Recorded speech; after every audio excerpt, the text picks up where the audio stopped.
수열. 센 펴주세요. 센 몇 줄? 센은 뭐야 센? 센은 문제 그냥 바로 풀게. 센은 문제를 풀고 고쟁이는 숙제로 나가. 나중에.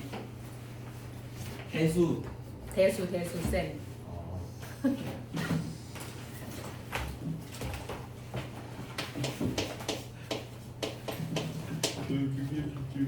자. 너희는 예전에 했던 걸 좀 되살려 볼 거고, 이제 설명은 승재와 서준이의 눈높이에 맞춰서 할 거니까 너희는 중간중간 좀 지루하면 졸지 말고 문제를 틈틈이 풀어서 오늘 수열 우리 크게 이제 세 가지에 대한 주제가 있었는데 기억이 나지? 너희는? 살짝 기억이 나야지? 네? 시그마.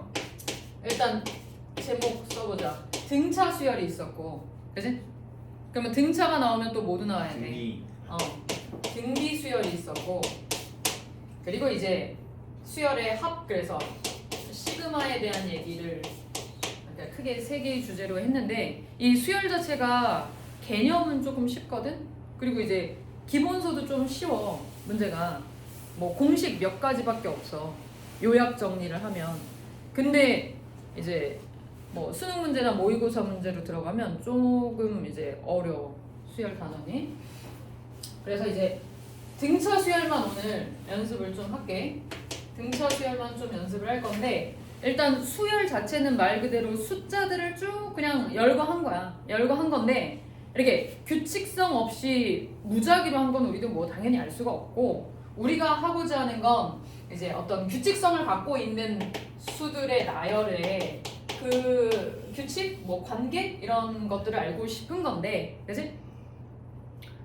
뭐 함수 관계로도 얘기할 수 있고, 뭐 예를 들어 1차 함수다 그러면은 수열은 요 x 자리에 자연수만 조건을 허락하는 뭐 이런 수열이다라고 생각을 해도 괜찮을 거야. 그래서 수열은 보통 어떻게 나타냈었냐면은 첫째 항이 있고, 네? 첫 항이 있고,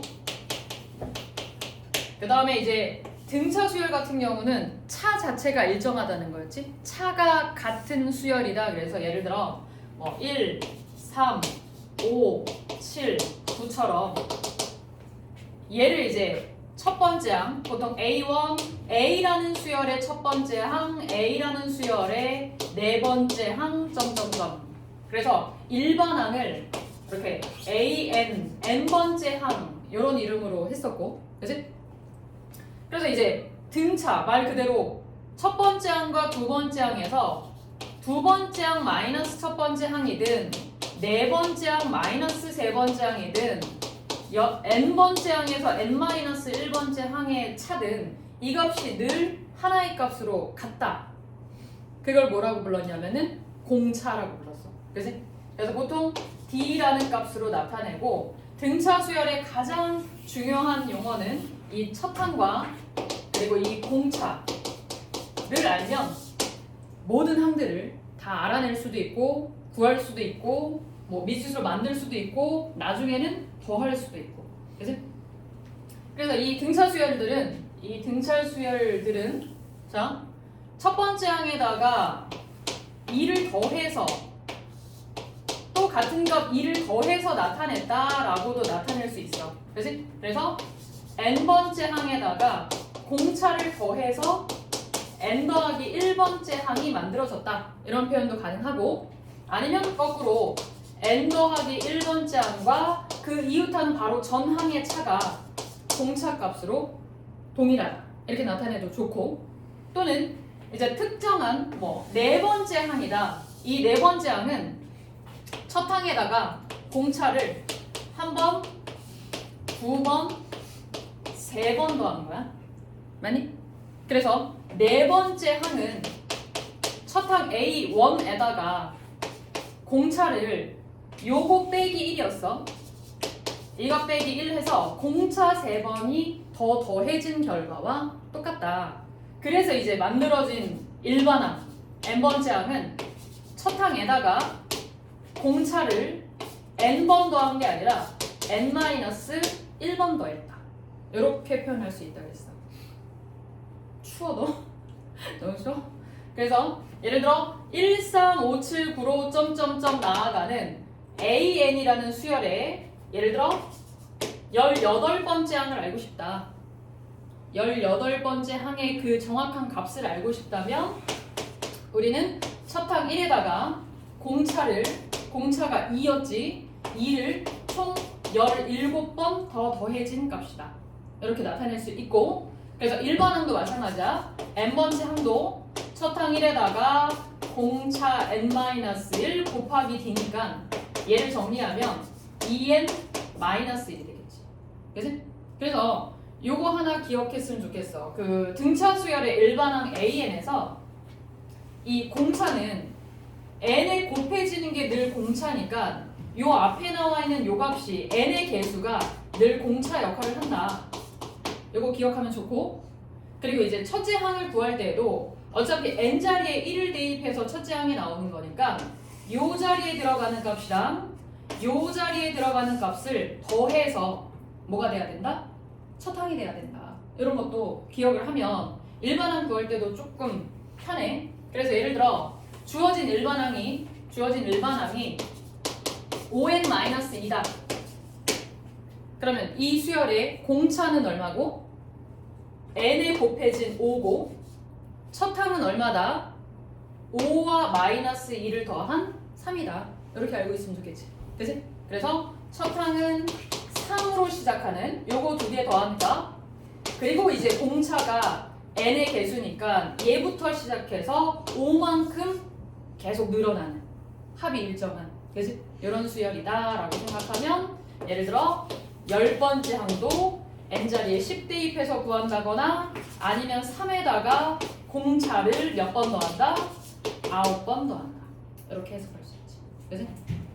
그래서 이제 등차 수열의 일반항 만드는 방법 그 다음에 이 식을 구성하고 있는 요소들 첫째 항이라든가 공차라든가 그 다음에 일반항이라든가 그래서 다시 한번 정리하면 A1을 첫 항 그리고 D를 공차 그래서 n번째 항은 첫 항에다가 n-1개의 공차를 더한 수열 얘를 등차 수열 이라고 불렀어. 기억이 좀 나죠? 자, 그러면 등차 수열 관련된 거 하나 해볼게. 칠판 봐봐. 제 5항이 줄여서 쓸게. 5번째 항이 16이래. 그리고 두 번째 8번째 항이 25야. 그치? 그러면 AD에 관한 식이니까 조건 두 개면 사실 끝난 거야. 그치?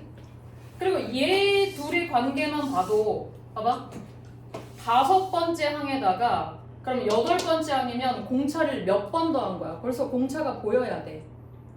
16에다가 8번째 항이니까 6번째, 7번째, 8번째 이렇게 되는 거잖아. 공차를 3번 더 더하면 그게 25가 됩니다. 이렇게도 해석이 돼야 돼. 그치? 정석으로 풀이를 쓰면 5번째 항은 A 더하기 4D고 그 다음 8번째 항은 A 더하기 7D니까 이거 연립하면 A도 나오고 D도 나오지. 그치? 근데 이 둘의 관계만 봤을 때에도 공차는 이미 보여야 돼. 그치? 그래서 공차 알고 첫 항 알면 AN 대입할 수 있죠. 요 구성으로 만들어진 식이긴 한데 아까 선생님이 얘기한 것처럼 AN이 예를 들어 뭐 공차가 3이고 그 다음 첫 항이 마일이다. 그러면 일반항 n자리에 아니지 공차 자리에 3을 넣고 첫 항 자리에 마일 대입해서 정리하는 방법도 있고 공차가 3이면 무조건 3n으로 시작해야 돼. 그 다음에 첫 항이 마이너스 1이면 여기다 1 대입해서 첫 항 나와야 되니까 마이너스 4라는 값도 그냥 바로 나올 수 있어야 돼. 그치? 그래서 공차와 첫 항이 주어지면 우리는 일반항 만드는데 크게 어려움이 없다. 그죠? 여기에 필수 예제 1번이었고 그럼 필수 예제 2번도 잠깐 볼게. 첫 항이 19고 공차가 마이너스 23인 등차 수열인데 언제 음수가 됩니까? 그래서 다시 첫 항이 19고 공차가 마이너스 2분의 3인 등차 수열이야. 그러면 A1 자리에 19가 들어가는 거고 공차 자리에 마이너스 2분의 3이 들어가면 일반항 그냥 완성되는 거야. 그치? 그리고 얘가 0보다 작아지는 n이 이때 n은 늘 자연수 조건이야. 왜냐면 이 n이라는 것 자체가 몇 번째거든. 두 번째, 세 번째, 네 번째, n번째 항이니까 자연수 값으로 정의해줘야 돼. 즉 얘를 정리한 n 값이 분수 형태가 나와도, 그지? 분수 형태가 나와도 그 조건을 만족하는 자연수의 n 값으로 정의된다. 그래서 171쪽 필수예제 3번이었어. 그럼 필수예제 4번도 볼게. 하나만 더 볼게. 자, 필수예제 4번은 7번 봐봐. 자, 마3으로 시작하는 어떤 등차 수열인데 그 사이에 x 10개의 항 그리고 30 이렇게 들어있어. 그러면서 얘가 등차 수열, 첫 항부터 등차 수열을 이루기 위한 x 값들 중에서 몇 번째를 물어봤냐면 x 7번째 항이 얼마냐 이렇게 물었어. 그치? 그럼 얘네들만 10개인 거지 실제로 얘부터 시작해서 얘로 마무리한다라고 생각하면 항의 개수는 10개가 아니라 몇 개가 되는 거야? 12개가 되는 거야. 그치? 그래서 이름을 뭐 다시 한번 붙여준다면 얘를 A1이라고 생각하고 얘를 A2라고 생각한다면 얘가 A 12번째 항의 관계라는 거지. 그치? 아니면 이렇게 생각해도 돼. 이게 10개야. 그리고 얘가 하나가 있으니까 총 12개의 항이다. 이렇게 생각해도 좋고. 그치? 그러면 이 30은 어떻게 나온 거야? 첫 항 마이너스 3에다가 항의 개수가 12개니까 11개의 공차를 더해서 결국 30이 된 거지. 이거는? 다시 가운데만 10개고 첫 번째 숫자와 마지막 숫자까지 하면 항이 12개야. 그치? 그래서 이 30이라는 값은 첫 항에다가 공차를 11번 더해서 나온 값이야. 그치? 그러면 11D가 33이니까 우리는 그때의 공차가 3이다 라는 걸 알 수 있고. 그럼 이제 X7이라는 건 얘를 시작으로 해서 몇 번째 항? 8번째 항이야. 맞니? 다시 X7이라는 건 얘를 첫 항으로 하면 8번째 항이니까 마3에다가 좀 전에 나왔던 공차 3을 몇 번 더 해줘야 돼? 7개 더 해줘야지. 그치? 이렇게 되겠죠. 그게 X7. 그런 문제들 해봤었고, 그 다음에 이제 등차 수열에 또 하나 용어가 뭐가 있었냐면은 등차 중항, 등차 중항, 뭐 등비 중항 있었잖아. 그치? 어떤 거였냐면은 첫 항부터 순서대로 쭉 뭐 몇 개를 나열하든 자, 시계 특징 봐. 7번 봐봐. 그럼 얘 같은 경우는 A 더하기 5D야. 6번째 항이니까. 그 다음 얘 같은 경우는 A 더하기 4D가 되는 거고. 그래서 봐봐. 등차 수열들은 첫 항부터 마지막 항까지의 특징이 이렇게 더한 것도 A 더해서 2A 플러스 5D고 이렇게 더한 것도 얘가 A 플러스 D니까 이렇게 더해도 A 플러스 5D고. 그치? 그럼 얘네들도 마찬가지지? 세 번째, 네 번째 항도 역시 A 플러스 5D로 같아. 그치? 그래서 첫 항이랑 6번째 항 더한 거나 아니면 두 번째 항, 5번째 항, 아니면 세 번째 항, 네 번째 항 이런 식으로 세트 같아지는 거야. 그치? 그리고 또 이런 얘기도 할 수 있지. 만약에 순서대로 A2, A3, A4다. 그러면 순서대로 A 플러스 2D 얘가 A 플러스 3D잖아. 그치? 그럼 요 가운데 값이랑 요 양 끝 합은 얘가 2A 플러스 4D의 딱 절반이 되는 거죠. 그치? 그래서 가운데 붙어 있는 항이 양 끝항의 정 가운데다. 즉, 뭐 우리가 아는 평균, 산술 평균을 의미하는 거야. 그래서 세 번째 항은 두 번째 항과 네 번째 항의 평균값과 같다. 아니면 중점이다. 정 가운데 값이다. 그렇게 정의할 수 있지. 그치? 그래서 등차 중앙이라는 건 A, B, C가 순서대로 등차 수열을 이루고 있는 상태라면 늘 B의 값이 A, C의 평균값과 동일하다. 그래? 또는 뭐 이 B가 A 더하기 C다. 이게 바로 등차 중앙이었어. 그래서 이 내용까지. 그거 관련된 문제만 먼저 연습을 할 건데 셀은 유형 어디로 오냐면 유형 1번부터 유형 6번까지만 지금 풀어주세요. 유형 1번부터 유형 6번까지. 셀은 바로 시작해. 셀은 바로 시작하고 승재랑 서준이는 이거 조금 더 할게. 관련된 문제 조금만 더 할게. 173쪽에 등차 중앙. 첫 번째 항은 2x고 두 번째 항은 x제곱 빼기 3. 세 번째 항은 x 빼기 4야. 승재 서준이 잠깐만 한 번 더 연습할게. 등차 수열은 차가 일정한 하나의 값을 갖는 수열이야. 그래서 일반항을 만들 때 첫 항에다가 이 n번째 항이라는 건 A2는 여기다가 공차를 한 번만 더한 거야. 알지? 세 번째 항은 첫 항에다가 한 번, 두 번, 그래서 여기가 3D가 아니라 2D야. 그래서 n번째 항도 ND가 아니라 N-1D다. 요거 꼭 하나는 기억해야 돼. 얘는 기억해야 된다고. 일반항 만드는 공식 내지는 원리, 등차 수열의 뜻, 뭐 이런 얘기니까 요거 하나는 꼭 기억을 해야 돼. 그래서 얘 세 개가 등차 수열을 이룬다면 얘를 첫 항이라고 했을 때 얘는 A 더하기 D가 되고 얘는 A 더하기 2D가 된단 말이야. 그치? 그러면 이거 두 개 더한 게 2A, 2D니까 늘 이 값의 몇 배가 되는 거야? 2배가 되는 거야. 그치? 그래서 요 세 개의 값 사이에는 늘 가운데 항이 등차 수열을 이루는 가운데 항이 나머지 두 값의 뭐와 같다? 평균과 같다.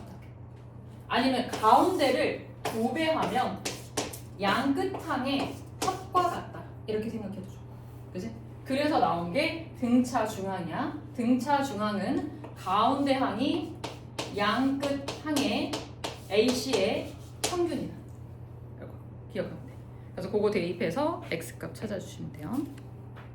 마지막 174쪽.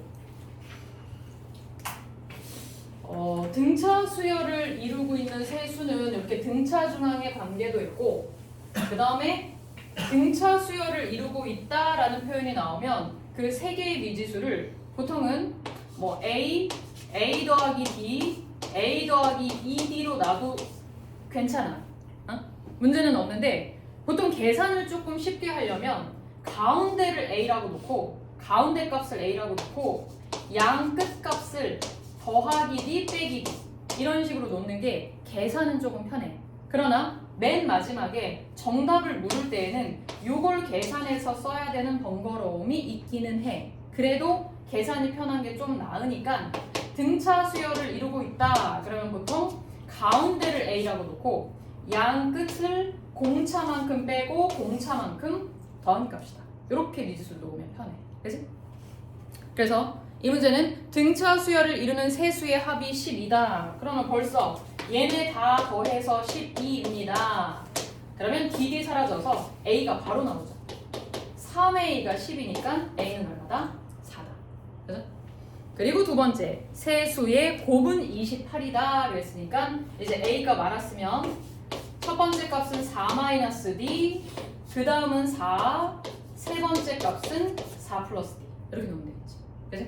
그럼 얘네들을 모두 곱했을 때, 곱하기 했을 때 그 곱이 28이다 라고 했으니까 계산은 4 나눠주고 요게 그럼 7되지? 그럼 합차니까 제곱 빼기 제곱이 7이다. 따라서 D제곱이 25니까 D는 특별하게 양수다 음수다라는 조건 없으면 둘 다 가능해. 어차피 근데 제곱이합이구나. 그래서 D 값 알고 첫 번째부터 A 값 알았으니까 세 수가 누군지 어떤 수열인지 알 수 있다. 이런 내용이에요. 그래서 승재랑 서준이는 맨 앞으로 다시 와서 어디서부터 풀어야 되냐면 166쪽은 수열의 뜻 얘기하는 거니까 거기는 풀지 말고 168쪽으로 와서 개념 체크 문제부터 천천히 풀면서 모르는 거 질문 한번 해줘. 168쪽에 등차 수열의 뜻, 관계식, 그 다음 일반항, 등차 중항. 내용은 많지 않아. 일반항이랑 등차 중항 정도만 용어 알면 풀 수는 있어. 기본 문제도 어렵지 않아. 천천히 풀면 그렇게 어렵지 않아.